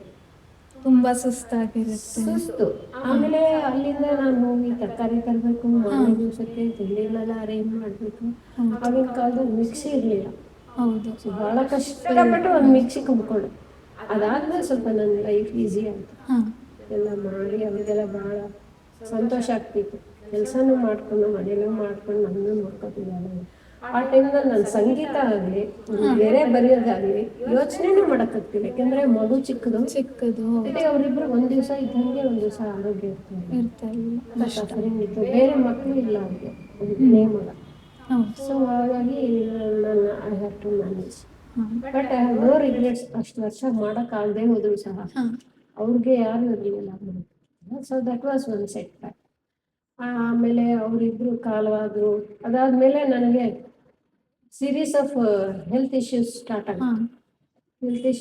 ಆಗಿ ಒಂದು ಹೆಲ್ತ್ ಇಶ್ಯೂ ಸ್ಟಾರ್ಟ್ ಆದರೆ 3 ತಿಂಗಳು 4 ತಿಂಗಳು ಅದು ಮುಗೀತು ಅನ್ನೋಷ್ಟೊತ್ತಿಗೆ ಇನ್ನೊಂದು ಹೀಗೆ. ಅದಾದಮೇಲೆ ಕೆಲವು ಆಪ್ರೇಷನ್ಸು, ಕೆಲವು ಆಕ್ಸಿಡೆಂಟ್ಸು, ಅದು ಇದು ಆಗಿ ಮಲಗಿರ್ಬೇಕಾಗಿದ್ದ ಪರಿಸ್ಥಿತಿ ಬರ್ತಿತ್ತು. ಆಮೇಲೆ ಮಲಗಿದ್ರು ಕೂಡ ಆಫೀಸ್ ಹೋಗಿ ಎಲ್ಲದ್ರ ಜೊತೆನೂ ಆಫೀಸಲ್ಲಿ ಕೆಲಸ ಮಾಡಬೇಕಿತ್ತು. ಯಾಕೆಂದರೆ ನನ್ನ ಮಗಳ ಎಜುಕೇಷನ್ ಎಲ್ಲ ಮುಂದೆ ಬರಬೇಕಾಗಿತ್ತು. ಅದೇ ಮ್ಯಾಮ್, ನೀವು ನಿಮ್ಮ ಆಫೀಸ್ ವರ್ಕ್ ಜೊತೆಗೂ ಕೂಡ ಇದನ್ನೆಲ್ಲ ಮಾಡಿಕೊಂಡು ಸರಿ ಸಮಾನವಾಗಿ ತೂಗಿಸಿಕೊಂಡು ಹೋಗೋದು ತುಂಬ ಸುಲಭ ಅಲ್ಲ. ಅದಕ್ಕೆ ನಾನು ಮೊದಲೇ ಹೇಳಿದ್ದೀನಿ ನೋಡಿ, ತುಂಬ ಶ್ಲಾಘನೀಯ ಇದು ನಿಜವಾಗಿ. ತುಂಬ ಥ್ಯಾಂಕ್ಸ್ ನಿಮಗೆ. ಆಮೇಲೆ ಏನಾಯಿತು ಅಂತಂದರೆ ಅವರಿಬ್ಬರು ಕಾಲವಾದ್ಮೇಲೆ ಅತ್ತೆ ಮಾವ ಕಾಲ ಆದಮೇಲೆ ಭಾಳ ಟೈಮ್ ಇರ್ತಾಯಿತ್ತು. ಇವಳು ಚಿಕ್ಕೊಂಡಿದ್ಲ. ನನ್ನ ಡ್ಯಾನ್ಸ್ ಕ್ಲಾಸಿಗೆ ಸೇರಿಸು. ಅವ್ರು ಡ್ಯಾನ್ಸ್ ಕ್ಲಾಸ್ ಟೀಚರ್ ಬಂದು ಅವರು ಸಂಗೀತ ಹೇಳ್ಕೊಡು, ಸಂಗೀತನೂ ಹೇಳ್ಕೊಡೋರು, ಡ್ಯಾನ್ಸು ಹೇಳ್ಕೊಡೋರು. ಅದ್ರ ಜೊತೆಗೆ ಈ ಕಲೆನೂ ಒಂದು ಸ್ವಲ್ಪ ಮಾಡ್ತಾ ಇತ್ತು. ಹಾಗಾಗಿ ಅದು ಮುಂದೆ ಬಂತು. ಅದಾದ್ಮೇಲೆ ಏನಾಯ್ತು ಅಂತಂದ್ರೆ ನಾನು ನನ್ನ ಮೊಮ್ಮಗಳ ಅಷ್ಟು ಹುಟ್ಟಿದಾಗ ನಾನು ವಾಲಂಟ್ರಿ ತಗೊಂಡ್ಬಿಟ್ಟು ವಾಲಂಟ್ರಿ ರಿಟೈರ್ಮೆಂಟ್ ತಗೊಂಡು ಸುಮಾರು ಒಂದು 5 ವರ್ಷ ಒಳಗಾಗೋವರೆಗೂ ನಾನು ಅವನ್ನೆಲ್ಲ ನೋಡ್ಕೊಂಡು ಎಲ್ಲ ಮಾಡ್ತಾ ಇದ್ದೆ. ಸ್ವಲ್ಪ ಗ್ಯಾಪ್ ಆಗಿ ಅವಾಗ ಸಂಗೀತ ಬಿಟ್ಟು ಇನ್ನೇನು ಮಾಡೋಕ್ಕಾಗ್ತಾ ಇದ್ವಿ. ಅದಾದ್ಮೇಲೆ 2ನೇ ಹುಟ್ಟಿದ್ಲು. ಅದೆಲ್ಲ ಆದ್ಮೇಲೆ ಸ್ವಲ್ಪ ದಿವಸ ಅವ್ರ ಮನೇನ ಟೈಮ್ ಕಳೆಯೋಕ್ಕೋಸ್ಕರ ನಾನು ಡ್ರಾಯಿಂಗ್ ಎಲ್ಲ ದೊಡ್ಡವಳಿಗೆ ಹೇಳ್ಕೊಡ್ತಾ ಇದ್ದೆ. ಅವಳಿಗೆ ಅಷ್ಟೊಂದು ಏನು ಗೊತ್ತಾಗ್ತಾ ಇರಲಿಲ್ಲ. ಅದಾದ್ಮೇಲೆ ಏನಾಯ್ತು ಅಂತಂದ್ರೆ ಕೋವಿಡ್ ಬಂತು. ಕೋವಿಡ್ ಟೈಮಲ್ಲಿ ಏನಾಯ್ತು, ನಾನು ಮನೇನ ಬೀಗ ಹಾಕೊಂಡು ನನ್ನ ಮಗಳ ಮನೆಗೆ ಬಂದಿದ್ದಾಗ ಮಹಾ ಬೋರ್ ಹೊಡಿಯೋದು. ನೋಡಿದ್ರೆ ಯಾರೂ ಇಲ್ಲ, ಹೊರಗೆ ಹೋಗಂಗಿಲ್ಲ, ಮನೆ ಒಳಗಡೆ ಏನೋ ಬೇಜಾರು ಇದೆಲ್ಲ. ನಾನು ಏನಿದೆ ಒಂದು ಡ್ರಾಯಿಂಗ್ ಬುಕ್ ತಗೊಂಡು ಸುಮ್ಮನೆ ಯೂಟ್ಯೂಬ್ ಓಪನ್ ಮಾಡಿ ಏನೋ ಬರೆಯೋಕೆ ಸ್ಟಾರ್ಟ್ ಮಾಡಿದೆ. ಅದೇನಾಗುತ್ತೆ, ಅದು ಭಾಳ ಎಲ್ರಿಗೂ ಹಿಡ್ಸಕ್ಕೆ ಶುರು ಮಾಡಿದೆ. ಆಮೇಲೆ ಅದು ಮೇಲೆ ಮಾಡಿದ್ಮೇಲೆ ಎಲ್ಲರೂ ಇದು ಮಾಡು ಅದು ಮಾಡು ಅಂತೆಲ್ಲ ಸ್ಟಾರ್ಟ್ ಮಾಡಿದ್ರು. It started in a very big way. ಆಮೇಲೆ ನಾನು ನನ್ನ ಮನೆಗೆ ಹೋದೆ, ಅದು ವಿಜಯನಗರದಲ್ಲಿ. ಅಲ್ಲಿ ಏನಂತಂದ್ರೆ ಮನೆ ಸುತ್ತ ಯಾರ ಮನೇನೂ ಬಾಗಿಲು ತೆಗಿತಾನೆ ಇರಲಿಲ್ಲ. ಎಲ್ರಿಗೂ ಭಯ, ಬಾಗಿಲು ತೆಗಿತಾ ಇರಲಿಲ್ಲ. ಆಮೇಲೆ ಮನೆ ಬಿಟ್ಟು ಕೆಳಗಡೆ ನಾವು ಮೆಟ್ಲಿ ಇಳಿಯೋಂಗಿಲ್ಲ. ಯಾರೋ ಒಬ್ರು ತರಕಾರಿ ತಂದ್ಕೊಡೋರು, ಯಾರೋ ಮೆಡಿಸಿನ್ ತಂದ್ಕೊಡೋರು, ಅಷ್ಟೇ. ಎಲ್ಲ ಒಳಗಿಟ್ಕೊಂಡು ನಾನು ಯೋಚನೆ ಮಾಡಿದೆ, ಏನಾದ್ರು ಬರೀತ್ ನೋಡೋಣ ಅಂದ್ಬಿಟ್ಟು ಬರೆಯಕ್ಕೆ ಹೋದಾಗ ತುಂಬಾ ನನಗೆ ಸಿಕ್ತು ಮೆಟೀರಿಯಲ್. ಇದು ಬರೆಯೋಣ ಅಂತ ಹೇಳಿ. ಅದಕ್ಕೆ ಮುಂಚೆ ನಾವೆಲ್ಲ ಆಫೀಸು ಕಾಲೇಜಲ್ಲೆಲ್ಲ ಓದ್ತಾ ಇದ್ದಾರೆ. ನೋ ಯೂಟ್ಯೂಬ್, ನಮ್ಗೆ ಯಾರು ಹೇಳ್ಕೊಡೋದಿಲ್ಲ, ನಮ್ಗೆ ಏನು ಬರಿಬೇಕು ಅಂತ ಗೊತ್ತಿಲ್ಲ. ನೋಡಿದ್ರೆ ಬರಿಬೇಕು ಅನ್ಸುತ್ತೆ, ಹೆಂಗೆ ಬರೆಯೋದು ಗೊತ್ತಿಲ್ಲ. ಆಮೇಲೆ ಯೂಟ್ಯೂಬ್ ಸ್ಟಾರ್ಟ್ ಆಯ್ತಲ್ಲ, ಅದು ಬಹಳ ಇಷ್ಟ ಆಯ್ತು. ಅದರಲ್ಲಿ ಕೂತ್ಕೊಂಡು ಜನ ಹೇಳ್ಕೊಡ್ತಾರೆ, ಹೀಗೆ ಮಾಡಿ. ಸೊ ಮಧುಬನಿಗೆ ಏನಾಯ್ತು, ನನಗೆ ಬಹಳ ಬೇಗ ಕಲ್ತ್ಬಿಟ್ಟೆ. ಅದು ನೋಡಿ ಕೂಡಲೇ ನಾನು ರಂಗೋಲಿ ಇದೆ ಅಂತ ಹೇಳಿ ಡಿಸೈನ್ಸ್ ಎಲ್ಲ ಮಾಡೋದು ಕಲ್ತಿದ್ನ. So Madhubani became very easy for me. ಆಮೇಲೆ ಅದು ಮಾಡ್ತಾ ಸೊ ಮ್ಯಾಮ್, ನೀವು ಈ ಕಲಾಕ್ಷೇತ್ರದಲ್ಲಿ ಇದನ್ನೆಲ್ಲ ಸ್ಟಾರ್ಟ್ ಮಾಡಲಿಕ್ಕೆ ನಿಮಗೊಂದು ಸ್ಫೂರ್ತಿ ಯಾರು, ಮತ್ತು ನಿಮ್ಮ ಗುರುಗಳು ಯಾರು, ಏನು ಅಂತ? ನಾನು ಚಿಕ್ಕವಳಿದ್ದಾಗಿಂದ ನಮ್ಮ ತಂದೆಯ ಗುರುಗಳು. ಹ್ಞೂ ಅವರು ಪೇಂಟಿಂಗ್ ಎಂದೂ ಮಾಡಿಲ್ಲ, ಹಾಂ ಆದರೆ ನನಗೆ ಅವರು ಸಜೆಷನ್ಸ್ ಕೊಡೋರು. He was a great what to say he was great in everything. ಹ್ಞೂ and he was a very successful eye surgeon in Bangalore. Oh that's great. And he was in government service. ಅದಾದಮೇಲೆ he used to correctly tell, ನೀವು ಮಾಡಿರೋದ್ರಲ್ಲಿ this has to come here like this, ಈ ಥರ ಮಾಡಬೇಕು ಅಂತ ಹೇಳಿ, you can do this better, you can do this better ಅಂತ ಹೇಳಿ ಹೇಳಿ ಹೇಳಿ ಹೇಳಿ ಪ್ರತಿಯೊಂದು ಸೂಕ್ಷ್ಮ ವಿಚಾರ. ಸೂಕ್ಷ್ಮ. ಡ್ಯಾಡಿ ನಂಗೆ ಬರಲ್ಲ ಡ್ಯಾಡಿ, ಕುತ್ಕೊಂಡು ಮಾಡು, ಮಾತು ಯಾಕೆ ಬರಲ್ಲ, ಕುತ್ಕೊಂಡು ಮಾಡು ಅಂತ ಹೇಳಿ ಹಂಗೆ ಹೇಳೋದು. ನಿಮ್ಮ ಗುರುಗಳು? ನಾನು ಈಗ ಒಂದು 6 ತಿಂಗಳ ಕೆಳಗಡೆ ಒಬ್ಬ ಗುರುಗಳನ್ನ ಪರಿಚಯ ಆಯಿತು. ಅವರು ವಿಜಯಲಕ್ಷ್ಮಿ ಅಂತ ಹೇಳಿಬಿಟ್ಟು ಇಲ್ಲೇ ಒಂದು ಸ್ಟುಡಿಯೋ ಕಲಾ ವಿಸ್ಮಯ ಅಂತ ಒಂದು ಕಲಾವಿಸ್ಮಯ. ಹಾಂ ಆ ಸ್ಟುಡಿಯೋ ಕಲಾ ವಿಸ್ಮಯ ಅನ್ನೋ ಜಾಗದಲ್ಲಿ ಅವರು ಇದೆಲ್ಲ ಹೇಳ್ಕೊಡ್ತಾರೆ. ಮತ್ತು ಮುಖ್ಯವಾಗಿ ತಂಜಾವೂರು ಪೇಂಟಿಂಗ್ಸು ಮತ್ತು ಮೈಸೂರು ಟ್ರೆಡಿಷ್ನಲ್ ಆರ್ಟ್ ಹೇಳ್ಕೊಡ್ತಾರೆ. ಜೊತೆ ಕೇಳಿದ್ರೆ ಅವರು ಮುರಲ್ ಆರ್ಟು ಅದು ಇದು ಎಲ್ಲ ಹೇಳ್ಕೊಡ್ತಾರೆ. ಮತ್ತು ಅವರು ಗ್ಲಾಸ್ ಪೇಂಟಿಂಗು ಎಲ್ಲ ಥರನೂ ಹೇಳ್ಕೊಡ್ತಾರೆ. ನಾನು ಅವ್ರನ್ನ ಹೋಗಿ ಪರಿಚಯ ಮಾಡಿಕೊಂಡು, ನನಗೆ ಈ ಥರ ಕ್ಯಾನ್ವಾಸ್ ಮೇಲೆ ನಾನು ಅಕ್ರೈಲಿಕ್ ಪೇಂಟಿಂಗ್ ಮಾಡಬೇಕು ಅಂತ ಕೇಳಿದಾಗ ಅವ್ರು ಆಗಲಿ ಅಂತ ಹೇಳಿ ಅವರು ಹೇಳ್ಕೊಟ್ಟಾಗ ಈ ಒಂದು ಪೇಂಟಿಂಗ್ನ ಮಾಡಲಿಕ್ಕೆ ತುಂಬ ಚೆನ್ನಾಗಿದೆ ಮ್ಯಾಮ್. ಅವರು ಬಹಳ ಅಂದರೆ ಬಹಳ ದೊಡ್ಡ ಗುರು ಅವರು. ಅವರು ನಾವು ಪೇಂಟಿಂಗ್ ಮಾಡುತ್ತಿದ್ದಷ್ಟು ಹೊತ್ತು ಅವರು ದೇವಿಯ ಒಂದು ಸ್ತುತಿ ಅದು ಇದು ಕೇಳಿಕೊಂಡು ಅವರು ಪೂಜೆ ಮಾಡ್ತಾ ಇರೋರು. ಆ ರೀತಿ ಅವರು ಇರೋದ್ರಿಂದ ಏನೋ ನನಗೆ ಈ ಒಂದು ಕಲೆ ಮಾಡೋಕ್ಕೆ ಆಯಿತು ಅಂತ ಅನ್ಕೋತೀನಿ. ಈ ಒಂದು ಪೀಸ್ ಆಫ್ ಆರ್ಟ್ ಮಾಡಲಿಕ್ಕೆ ನಿಮಗೆ ಎಷ್ಟು ಟೈಮ್ ಬೇಕಾಯಿತು? ಆ್ಯಕ್ಚುಲಿ 5 ತಿಂಗಳಾಯಿತು. ಹಾಂ 5 ತಿಂಗಳಲ್ಲಿ 1 ತಿಂಗಳು ಮೇಡಮ್ ಅವರ ಮಗಳ ಮದುವೆ ಎಲ್ಲ ಇತ್ತು. ಹಾಂ ಅವಾಗ ಸ್ವಲ್ಪ ಹಿನ್ನಡೆ ಆಯಿತು. ನೋಡಿದ್ರೆ 4 ತಿಂಗಳು ಅಂತ ಹೇಳ್ಬೋದು. 4 ತಿಂಗಳು ಹಿಡೀತು ಮಾಡೋದಕ್ಕೆ. ಒಬ್ಬ ಕಲಾವಿದನಾಗಿ ನಮ್ಮ ಜೀವನದಲ್ಲಿ ನಿಮಗೆ ಕಲೆಯು ಎಷ್ಟು ಇಂಪಾರ್ಟೆಂಟ್? ಒಳ್ಳೆ ಪ್ರಶ್ನೆ ಕೇಳಿದ್ವಿ. ಕಲೆ ಅಂತ ಅಂದರೆ ಅದು ಸಂಗೀತನೂ ಆಗ್ಬೋದು, ಈ ಥರ ಚಿತ್ರಕಲೆನೂ ಆಗ್ಬೋದು, ಎಲ್ಲನೂ ಇದೆ. ಇದರಲ್ಲಿ ನನಗೆ ಸಂಗೀತ ತಾನೇ ಬಂದ್ಬಿಡ್ತು. ನಮ್ಮ ಮನೆಯಲ್ಲಿ ಎಲ್ಲರೂ ಹಾಡ್ತಾ ಹಾಡ್ತಾ ನಾವು ಸಂಗೀತ ಕಲ್ತಿದ್ದು. ಈ ಚಿತ್ರಕಲೆ ಮಾತ್ರ ನನಗೆ ಏನೋ ನೋಡಿದ ಕೂಡಲೇ ಬರಿಬೇಕು ಅನ್ನಿಸ್ತು. ಸೊ ಅದು ಹಾಗೆ ಬಂತು. ಮ್ಯಾಮ್, ಈಗ ನಾನೇ ಬೀಯಿಂಗ್ ಭರತನಾಟ್ಯಂ ಡ್ಯಾನ್ಸರ್, ಏನಂದರೆ ಈಗ ಒಂದು ಡ್ಯಾನ್ಸ್ ಮಾಡಬೇಕಿದ್ರೆ ನಮಗೆ ಮಾಡ್ತಾ ಇದ್ದಂಗೆ ಏನಂದರೆ ಒಂದು ನೃತ್ಯ ಇಷ್ಟ ಆಗ್ತದೆ ಕೆಲವರಿಗೆ, ಇನ್ನು ಕೆಲವರಿಗೆ ನೃತ್ಯ, ಅಭಿನಯ ಆ ಥರ. ಸೊ ಈ ಡ್ರಾಯಿಂಗಲ್ಲಿ ನಿಮಗೆ ಅದನ್ನು ಮಾಡಬೇಕಿದ್ರೆ ಯಾವ ಒಂದು ಇದು ನಿಮಗೆ ಇಷ್ಟ ಅಂತ? ಯಾವ ಭಾಗ ಅಂತಂದರೆ, ಹಾಂ ಹೌದು, ನಾನು ಮೊದಲು ಪೆನ್ಸಿಲ್ನಲ್ಲಿ ಸ್ಕೆಚ್ ಮಾಡೋಕ್ಕೆ ಸ್ಟಾರ್ಟ್ ಮಾಡಿದೆ. ಆವಾಗ ನಾನು ಅಂದ್ಕೊಂಡಿದ್ದು ಸಣ್ಣ ಒಂದು 2B ಅಂತ ಬರುತ್ತೆ, ಆ ಪೆನ್ಸಿಲ್ ನಂಬರ್ 2B, ಅದರಲ್ಲೇ ಮಾಡ್ಕೊಂಡು ಹೋದರೆ ಬರುತ್ತೆ ಅಂತ.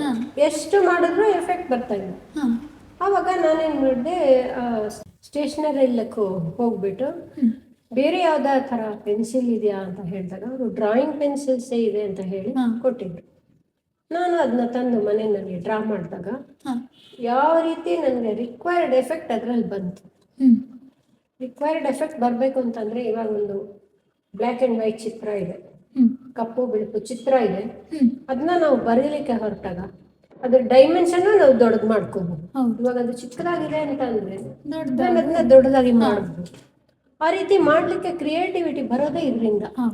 ಹೌದು ಮ್ಯಾಮ್. ಹೇಗೆ ಒಂದು ಸಂಗೀತ ಕಲಾವಿದನಿಗೆ ಮನೋಜ್ಞಾನ ಎಷ್ಟು ಇಂಪಾರ್ಟೆಂಟ್, ಹಾಗೆ ಒಬ್ಬ ಕಲಾವಿದನಿಗೆ, ಆರ್ಟಿಸ್ಟಿಗೆ ಆ ಒಂದು ಇಮ್ಯಾಜಿನೇಷನ್, ಕ್ರಿಯೇಟಿವಿಟಿ ಅಂತೂ ತುಂಬಾ ಮುಖ್ಯ ಪಾತ್ರವಾಗುತ್ತೆ. ಅದು ಹೇಗೆ ಅಂತ ನಮಗೆ ಹೇಳಿಕ್ಕೆ ಬರಲ್ಲ. ಇವಾಗ ನಾನು ಯಾವತ್ತೋ ಒಂದು ದಿವಸ ನ್ಯೂಸ್ ಪೇಪರ್ ನೋಡ್ತಾ ಇದ್ದೆ. ಅದರಲ್ಲಿ ಬ್ಯಾಂಗ್ಳೂರ್ ಮಿರರ್ ಅಂತ ಹೇಳಿ ಒಂದು ಪತ್ರಿಕೆ ಇದೆ, ಅದು ಡೈಲಿ ದಿನ ಪತ್ರಿಕೆ ಇದೆ. ಅದರಲ್ಲಿ ಒಂದು ಕಡೆ ಚಿಕ್ಕ ಚಿತ್ರ ಹಾಕಿರ್ತಾರೆ, ಯಾರೋ ಬರೆದಿರೋದು ಅಥವಾ ಯಾವುದೊಂದು ಫೋಟೋ ತೆಗೆದು ಹಾಕಿರ್ತಾರೆ. ಆವತ್ತು ಅದ್ರಲ್ಲಿ ಹಾಕಿದ್ರು, ನೋಡಿ ನಾವು ಇಂದಿರಾನಗರದಲ್ಲಿ ಈ ಪೇಂಟಿಂಗ್ನ ಮಾಡಿಸ್ತೀವಿ, ಹಾಂ ನೀವು ಭಾನುವಾರ ಬೆಳಿಗ್ಗೆ 9 ಗಂಟೆ ಅಷ್ಟೊತ್ತಿಗೆ ಬಂದರೆ 4 ಗಂಟೆ ಒಳಗಡೆ ಇದನ್ನ ಒಂದು ಚಿತ್ರ ಮಾಡಿಸ್ತೀವಿ. ಹ್ಞೂ ಈ ಚಿತ್ರ ಮಾಡ್ಸೋಕ್ಕೆ ನೀವು 1800 ಪೇ ಮಾಡಬೇಕು. ಹಾಂ 1800 ಪೇ ಮಾಡಬೇಕು. ಅಲ್ಲಿ ಬಂದು ರಿಜಿಸ್ಟ್ರೇಷನ್ ಪೇಮೆಂಟ್ ಮಾಡಿದ್ರೆ ಕೂರಿಸ್ಕೊಂಡು ಹೇಳ್ಕೊಡ್ತೀವಿ. ಹೇಳ್ಕೊಡ್ತೀನಿ. ನೀವು ಯೋಚನೆ ಮಾಡಿದೆ ಪರವಾಗಿಲ್ವೇ, ಇದನ್ನ ಹೋಗ್ಬಿಟ್ಟು ಅಲ್ಲಿ ಹೇಳಿಸ್ಕೊಳ್ಳೋದು ಯಾಕೆ, ನಾನೇ ಟ್ರೈ ಮಾಡೋಣ ಅಂದ್ಬಿಟ್ಟು ಅದಿದ್ದಿದ್ದೆ ಇಷ್ಟು ಸ್ಟ್ಯಾಂಡ್ ಅಷ್ಟು ಅಗಲದು, ಹಾಂ ನಾನು ಇಷ್ಟು ದೊಡ್ಡದು ಮಾಡಿದ್ದೆ. ಹಾಂ ಅದು ಫುಲ್ ನಾನು ನೋಡ್ತಾ ನೋಡ್ತಾ ಅದು ಕ್ರಿಯೇಟಿವಿಟಿ ಬರುತ್ತೆ. ಹಾಂ ಹೌದು. That gives the mental happiness. ಇವಾಗ ಅದೇನೋ ಬರ್ದಿರ್ತಾರೆ, ನಾವು ಅದನ್ನ ಇನ್ನೇನೋ ಚೆನ್ನಾಗಿ ಮಾಡೋಣ ಅಂತ ಮಾಡ್ತೀವಿ, ಅದು ಕ್ಲಿಕ್ ಆಗಿಬಿಡ್ತದೆ ಒಂದ್ಸರ್ತಿ. ನಿಮಗೆ ನಿಮ್ಮ ಒಂದು ಏನಿರುತ್ತೆ ಆರ್ಟ್ ಪೀಸ್ ಆಫ್ ವರ್ಕ್ ಅದನ್ನು ಮಾಡಿದಾಗ ನಿಮಗೆ ಒಂದು ಎಷ್ಟು ಖುಷಿ ಸಿಗ್ತದೆ. ಅದೊಂದು ಕಂಪ್ಲೀಟ್ ಆಗಬೇಕಾದ್ರೆ ತುಂಬಾ ಅವರ್ಸ್, ಕೆಲವೊಂದು ಸಲ ದಿನಗಳೇ ಬೇಕಾಗ್ತದೆ, ತಿಂಗಳುಗಳೇ, ಆಗಲೇ ನೀವು ಹೇಳಿದಂತೆ ತಿಂಗಳುಗಳೇ ಬೇಕಾಗ್ತದೆ. ಸೊ ಅದೊಂದು ಆ ಒಂದು ತೃಪ್ತಿ ಸಿಗ್ತದಲ್ವಾ, ಅದು ಖುಷಿ ಹೇಗೆ ಏನು ಅದೊಂದು ತೃಪ್ತಿ ಅಂತ ಹೇಳಲಿಕ್ಕೆ ಬರೋದಿಲ್ಲ. ಹೌದು. ಇವಾಗ ಸಂಗೀತನ ನಾನು ಎಷ್ಟೋ ಕಲ್ತಿರ್ತೀನಿ, ಒಂದು ಕಾಂಪಿಟಿಷನ್ನಲ್ಲಿ ಹೋಗಿ ಹಾಡಿ ಅದಕ್ಕೆ ಪ್ರೈಸ್ ಬಂತು ಅಂದಾಗ ಆ ಪ್ರೈಸ್ ಅವಾಗೆಲ್ಲ ನಾವು ಚಿಕ್ಕವರಿದ್ದಾಗ ಕೊಡ್ತಿದ್ದಿದ್ದೆ ಒಂದು ಪೆನ್ಸಿಲ್ ಬಾಕ್ಸ್, ಪುಟಾಣಿ ಪೆನ್ಸಿಲ್ ಬಾಕ್ಸು, ಒಂದು ರಬ್ಬರ್. ಅದಕ್ಕೋಸ್ಕರ ಹೊಡೆದಾಡ್ಕೊಂಡು ನಾವು ಹಾಡೆಲ್ಲ ಕಲ್ತಿದ್ವಿ. ಬರ್ತಾ ಬರ್ತಾ ಸ್ವಲ್ಪ ಜಾಸ್ತಿ ಆಯಿತು. ಸೊ ನಮ್ಮ ಬ್ಯಾಂಕ್ ಲೆವೆಲ್ನಲ್ಲಿ ಎಲ್ಲ ಬ್ಯಾಂಕ್ಸು ಬಂದಾಗ ಅದರಲ್ಲಿ ಪ್ರೈಸ್ ತೆಗೆದಾಗ ಎಷ್ಟು ಸಂತೋಷ ಆಗುತ್ತೋ, ಈ ಒಂದು ಚಿತ್ರ ಮಾಡಿದಾಗಲೂ ಹಾಗೆ. ನಾನು ಈ ಚಿತ್ರ ಬಂದ ತಕ್ಷಣ ಎಲ್ರಿಗೂ ತೋರಿಸೋದು, ನನ್ನ ಮಗಳಿಗೆ ಫಸ್ಟ್ ತೋರಿಸ್ತೀನಿ, ಆಮೇಲೆ ನಮ್ಮ ಹಸ್ಬೆಂಡಿಗೆ ತೋರಿಸ್ತಾ ಇದ್ದೆ ಎಲ್ರಿಗೂ. ಓ ಇದು ಮಾಡಿದ್ವಿ ಇವಾಗ, ಹೌದಾ ಅನ್ನೋರು. ಸೊ ಅಷ್ಟೇ ಸಾಕು, ನಮಗೆ ಒಂದು ದೊಡ್ಡ ಅವಾರ್ಡ್ ಕೊಟ್ಟಂಗೆ ಆಗ್ತಾ ಇರುತ್ತೆ. ನಮ್ಗೇನು ದೊಡ್ಡದಾಗಿ ಯಾವುದೋ ಒಂದು ಕಾಂಪಿಟೇಷನಲ್ಲೂ ಹೋಗಿಲ್ಲ, ಬಟ್ ಅವ್ರು ಹೇಳ್ತಾರೆ ನೋಡಿ, ಅದು that gives lot of strength to create more motivation ಕೂಡ. ಮತ್ತು ಇವಾಗ ನೀವೊಂದು ಚಿತ್ರ ಮಾಡಬೇಕಿದ್ರೆ ವಾತಾವರಣ ಎಲ್ಲ ಹೇಗೆ ನೋಡಿಕೊಂಡು ಮೂಡಿಗೆ ಬಂದಾಗೆ ಮಾಡ್ತೀರಾ, ಅಲ್ಲ ಪರ್ಟಿಕ್ಯುಲರ್ ಟೈಮಲ್ಲಿ ಮಾಡ್ತೀರಾ, ಶೆಡ್ಯೂಲ್ ಮಾಡ್ಕೊಂಡು ಮಾಡ್ತೀರಾ, ಹೇಗೆ ಮಾಡ್ತೀರಾ? ಮೊದಲೆಲ್ಲ ಏನಾಗ್ತಿತ್ತು ಅಂತಂದರೆ, ಮನಸ್ಸಿಗೆ ನನಗೆ ಗೊಂದಲ ಆದಾಗ ಜಾಸ್ತಿ ಮಾಡೋಕ್ಕೆ ಹೋಗ್ತಾ ಇರಲಿಲ್ಲ. ಗೊಂದಲ ಆದಾಗ ಮಾಡಿದಾಗ ಏನು ಸರಿಯಾಗಿ ಬರ್ತಾ ಇರಲಿಲ್ಲ. ಸ್ವಲ್ಪ ಕಾಮ್ ಡೌನ್ ಆದಮೇಲೆ ಮಾಡಿದಾಗ ಬರ್ತಾ ಇತ್ತು. ಆಮೇಲೆ ಭಾಳ ನಿಧಾನ ಆಗ್ಬೋದು. ಒಂದು ಹೂವು ಬರೆಯೋಕ್ಕೆ 8 ದಿವಸ ಆಗೋದು. ಹಂಗೆ ಬರೆದು ಅಳಿಸಿ, ಈ ಕಡೆ ಬರೆಯೋದು ಅಳಿಸೋದು. ನನ್ನ ಮಗಳು ಅಳಿಸೋದೇ ಜಾಸ್ತಿ ಆಗ್ತಿದೆ, ನೀವು ಬರೆಯೋದು ಯಾವಾಗ ಬರೆಯೋದು ಹೋಗಿ ಅದೇನು ಆಗ್ತದೆ ನಂಗೆ ಗೊತ್ತಮ್ಮ, ಅದೆಲ್ಲ ಮಾಡೋಕ್ಕಾಗಲ್ಲ, ಬಿಟ್ಬಿಡು ಅನ್ನೋದು. ಯಾಕಂದರೆ ಅವಳಿಗೆ ಅದು ತುಂಬಾ ಅವಳಿಗೆ ಕಷ್ಟ. ಡ್ಯಾನ್ಸ್ ಅಂದರೆ ಟಕ ಟಕ ಮಾಡ್ಬೋದು. ಮಾಧುರಿ ದೀಕ್ಷಿತ್ ಡ್ಯಾನ್ಸ್ ಮಾಡೋದ್ರೆ ಡ್ಯಾನ್ಸ್ ಮಾಡ್ಬಿಟ್ಟು ಇದಕ್ಕೆ ಪೇಷನ್ಸ್ ಬೇಕು, ಆರಾಮಾಗಿ ಕೂತ್ಕೊಂಡು ಮಾಡ್ತಾರೆ.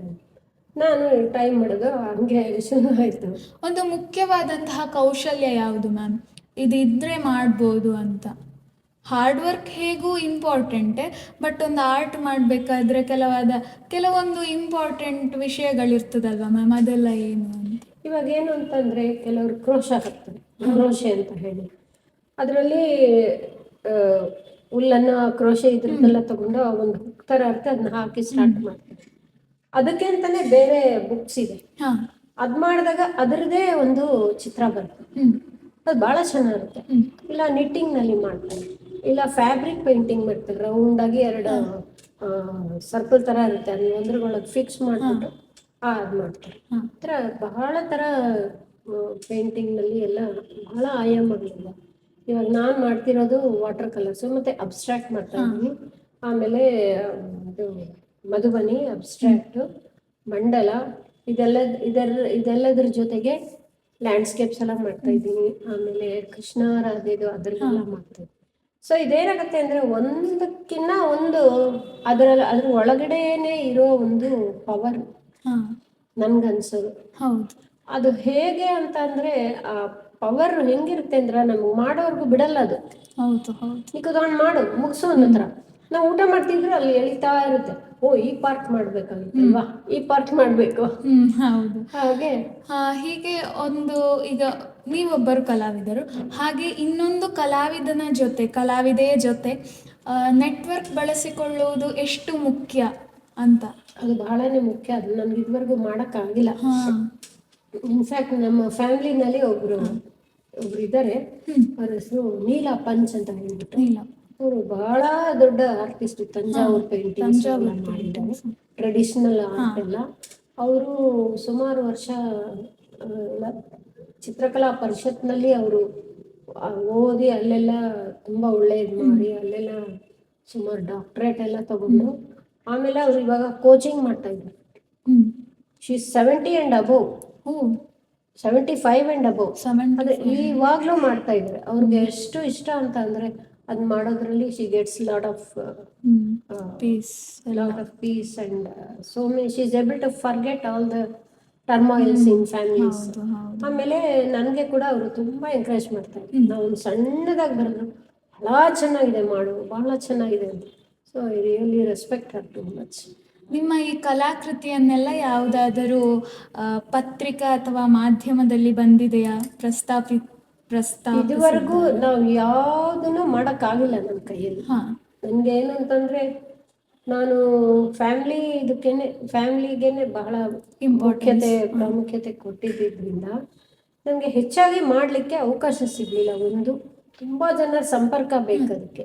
ನನಗೆ ಸಂಪರ್ಕ ಮಾಡ್ಕೊಳ್ಳಿಕ್ಕೆ ಅವಕಾಶ ಯಾಕೆಂದರೆ ನನ್ನ ಮೊಮ್ಮಕ್ಕಳನ್ನ ಸ್ವಲ್ಪ ನಾನು ತುಂಬ ನೋಡಿಕೊಂಡು ಮಗಳಿಗೆ ಸಹಾಯ ಮಾಡ್ಕೊಂಡಿದ್ದರಿಂದ ಇಷ್ಟೇ ನನಗಾಗಿದೆ.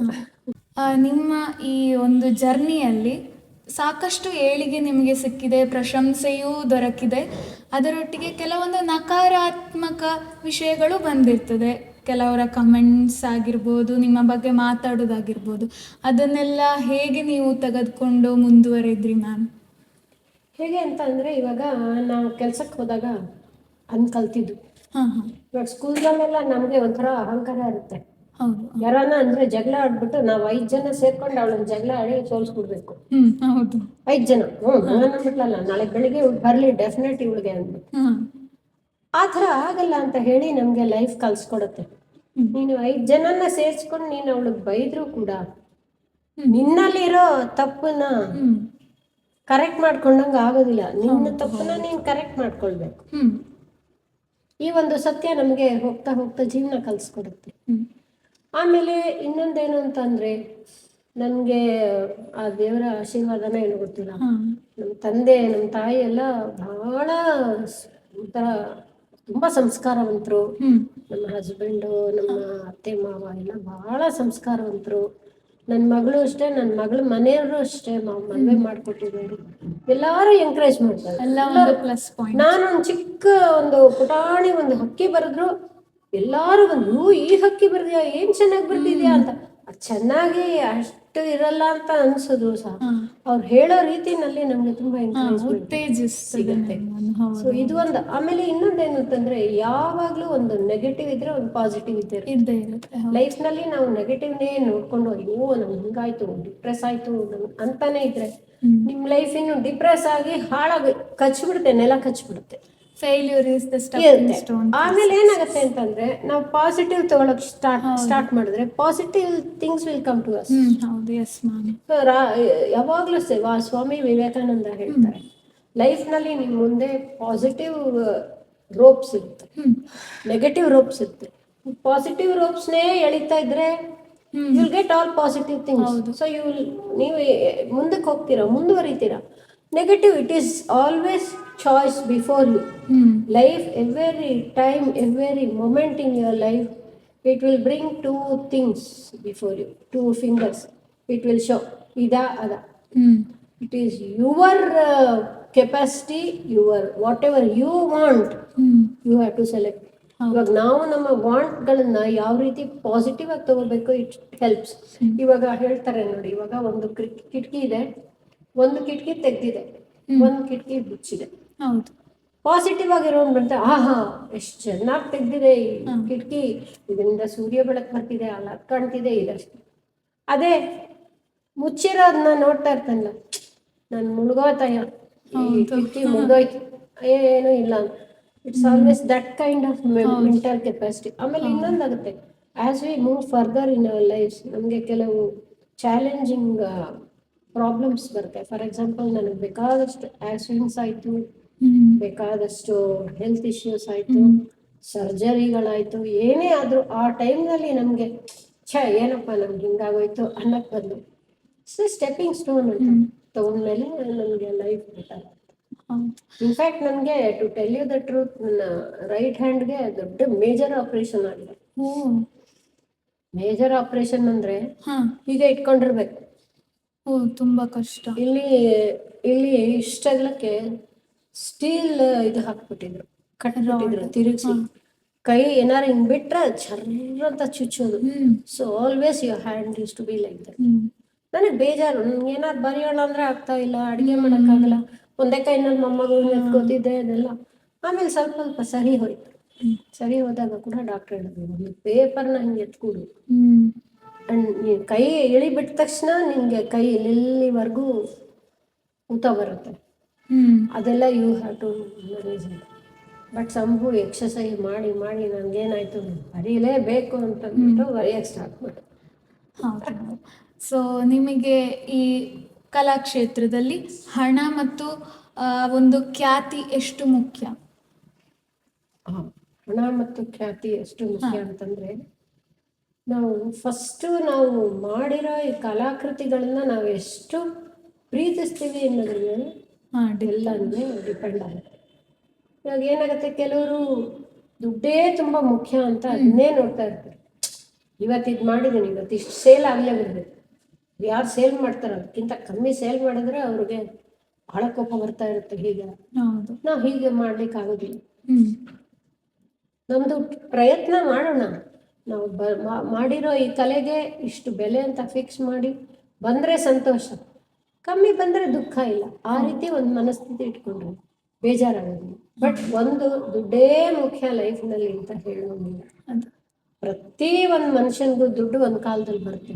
ಬಟ್ ದುಡ್ಡೇ ಇಲ್ಲ ಅಂತ ಹೇಳಿ ಸಂಬಂಧಗಳನ್ನು ಕಳ್ಕೊಂಡು, ಫ್ರೆಂಡ್ಶಿಪ್ನ ಕಳ್ಕೊಂಡು, ಎಲ್ಲಿ ಹೋದರೂ 3 ಪೈಸಕ್ಕೂ ಜಗಳ ಆಡಿ, 10 ರೂಪಾಯಿಗೂ ಜಗಳ ಆಡಿ, ಯಾವಾಗಲೂ ಈ ಚೌಕಾಸಿ ಮಾಡಿ ಮಾಡಿ ಆಟೋದವ್ರ ಹತ್ರ ಜಗಳ, ತರಕಾರಿಯವ್ರ ಹತ್ರ ಜಗಳ. ಎಷ್ಟೇ ಮಾಡಿದ್ರು ನಿಂಗೇನು it's a difference of 2 rupees, 3 rupees, 5 rupees. ಹೌದು. ಅದರಿಂದ ಮನಸ್ಥಿತಿಯಿಂದ ಮೇಲ್ ಬರಬೇಕು ಅಷ್ಟು. ನೀವು ಮಾಡಿದಂತಹ ಈ ಕಲಾಕೃತಿಗಳಲ್ಲೆಲ್ಲ ನಿಮಗೆ ಒಂದು ಇಷ್ಟವಾದಂತಹ ಒಂದು ಆರ್ಟ್ ಇರ್ತದಲ್ವಾ ಮ್ಯಾಮ್, ಅದು ಯಾವುದು? ನನಗೆ ಮಧುಬನಿ ಬಹಳ ಇಷ್ಟ. ಒಂದನೇ ಪಾರ್ಟ್. ಸೆಕೆಂಡ್, ನನಗೆ ಲ್ಯಾಂಡ್ಸ್ಕೇಪ್ ತುಂಬ ಇಷ್ಟ. ಲ್ಯಾಂಡ್ಸ್ಕೇಪ್ನಲ್ಲಿ ಯಾವುದೋ ಒಂದು ಮರ ಹೀಗೆ ಬಂದಿರುತ್ತೆ, ಅದು ನೋಡಿದ್ರೆ ಭಾಳ ಇಷ್ಟ. ಅದನ್ನು ಮಾಡೋದ್ರಲ್ಲಿ ಚಾಲೆಂಜ್ ಇದೆ, ಪ್ರತಿಯೊಂದರಲ್ಲೂ ಚಾಲೆಂಜ್ ಇದೆ.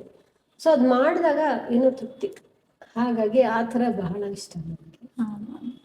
ಸೊ ಲಾಸ್ಟಾಗಿ ಮ್ಯಾಮ್, ನಾನೇನು ಕೇಳಲಿಕ್ಕೆ ಇಷ್ಟಪಡ್ತೇನೆ ಅಂದರೆ, a piece of advice for youngsters who are willing to take up this as their profession, ಆ ಥರ. ಇದರಲ್ಲಿ ಒಂದು ಹಿಚ್ ಇದೆ, ದಿಸ್ ಎ ಹಿಚ್. ಏನಾಗುತ್ತೆ ಅಂತಂದರೆ, see this art, any art may be, drawing ಆಗ್ಬೋದು, ಡ್ಯಾನ್ಸ್ ಆಗ್ಬೋದು, ಮ್ಯೂಸಿಕ್ ಆಗ್ಬೋದು, ಅದೇ ನಾ ಹೇಳಿದ್ನಲ್ಲ ಬೊಂಬೆಗಳೆಲ್ಲ ಇಡುವಂಥದ್ದು ಆಗ್ಬೋದು, ಸ್ಕಲ್ಪ್ಚರ್ಸ್ ಆಗ್ಬೋದು, ಇದೆಲ್ಲಕ್ಕೂ ಬೇಸ್ ಏನು ಅಂತಂದರೆ ಸಮ್ ಹೆರಿಡಿಟ್ರಿ ಟ್ರೈಟ್ಸ್ ಇರುತ್ತೆ. ಅದು ಇರಬೇಕಾಗತ್ತೆ. ಇವಾಗ ಸಪೋಸ್ ಯಾರಿಗೋ ಸಂಗೀತದ ಗಂಧನೇ ಇರಲ್ಲ, ಅವ್ರ ಅಪ್ಪ ಅಮ್ಮ ಕರ್ಕೊಂಡೋಗಿ ಸಂಗೀತ ಕೂಸಿ ಮಾಡಿದ್ರೆ ಬೇಜಾರು ಮಾಡ್ಕೊಂಡು ಸಾ ಹೇಳೋ ಕಡೆ ರೀ ಹೇಳುತ್ತೆ, ಅದು ಸಿದ್ಧಿ ಆಗಲ್ಲ.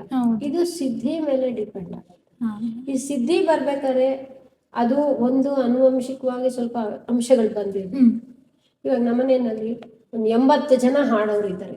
ಸೊ ಎವ್ರಿ ಡೇ ಮ್ಯೂಸಿಕ್ ಬೆಳಗಿನ ರಾತ್ರಿವರೆಗೂ.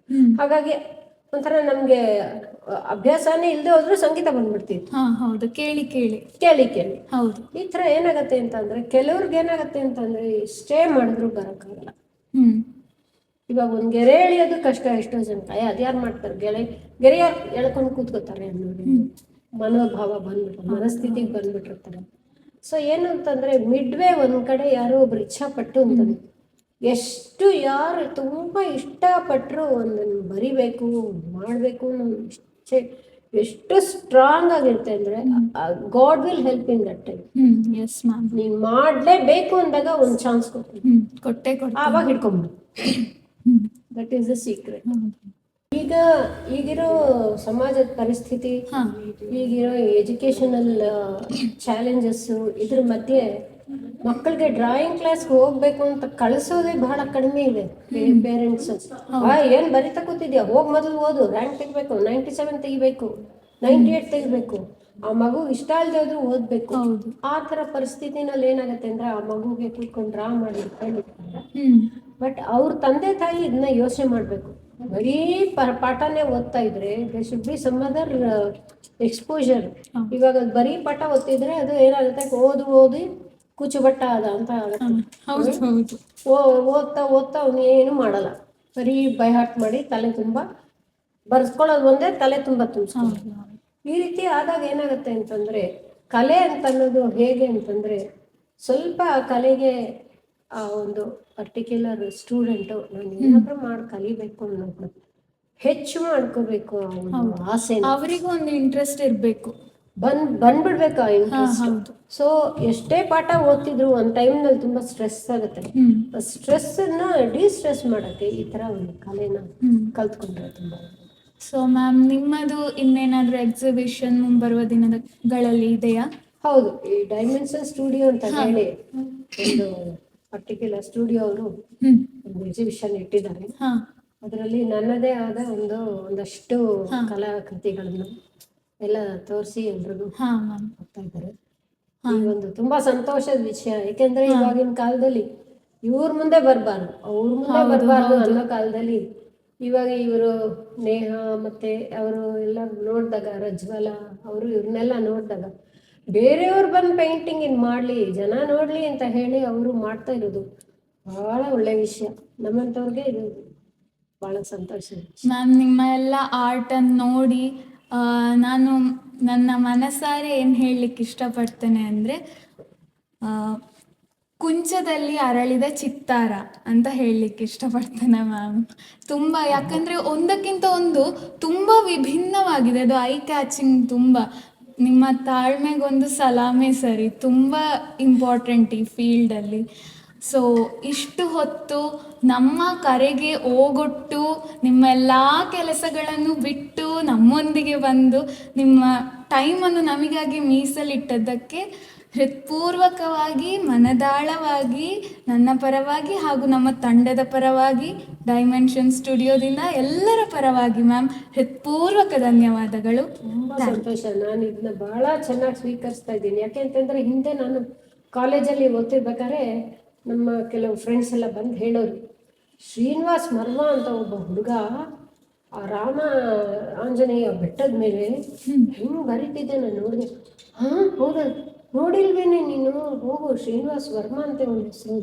ನಾವು ಹೋಗಿ ನೋಡಿದ್ರೆ ಸಣ್ಣ ಆಕೃತಿ, ಅವ್ರು ಕೂತ್ಕೊಂಡು ಒಂದು ಯಾವುದೋ ಒಂದು ಬೆಟ್ಟನ ಹೀಗಿದ್ರೆ ಅದನ್ನ ಹನುಮಂತ ಮಾಡಿಬಿಡೋರು, ಅದ್ರ ಹಿಂದೆ ಒಂದು ಬೆಟ್ಟ ಇದ್ರೆ ಅಲ್ಲಿ ಒಂದು ಸೂರ್ಯ ಮಾಡೋರು.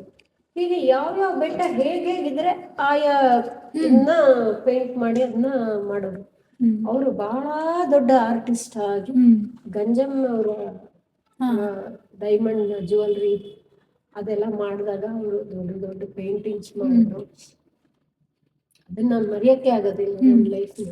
So thank you so much ma'am. ತುಂಬ ಸಂತೋಷ ನಮ್ಮೊಂದಿಗೆ ಈ ಕಾರ್ಯಕ್ರಮದಲ್ಲಿ ಬಂದು ನಿಮ್ಮ ಜೀವನದ ಎಲ್ಲ ಕಥೆಗಳನ್ನು ತುಂಬ ಚೆನ್ನಾಗಿ, ಏನಂದರೆ ನಿಮ್ಮದು ಎಕ್ಸ್ಪ್ರೆಷನ್ನು ಹಾಗೆ ಒಂದು ಕತೆ ಥರನೇ ತುಂಬ ಚೆನ್ನಾಗಿ ಹೇಳಿದ್ದೀರಿ ಮ್ಯಾಮ್.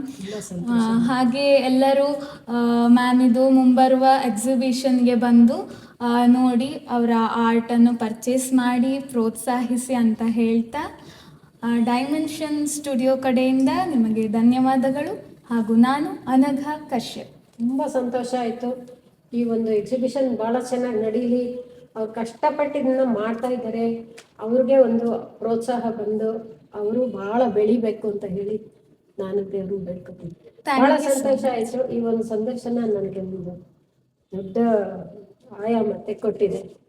ಫರ್ದರ್ ಕ್ರಿಯೇಟಿವಿಟಿಗೆ this is a big foundation. ತುಂಬ ಸಂತೋಷ.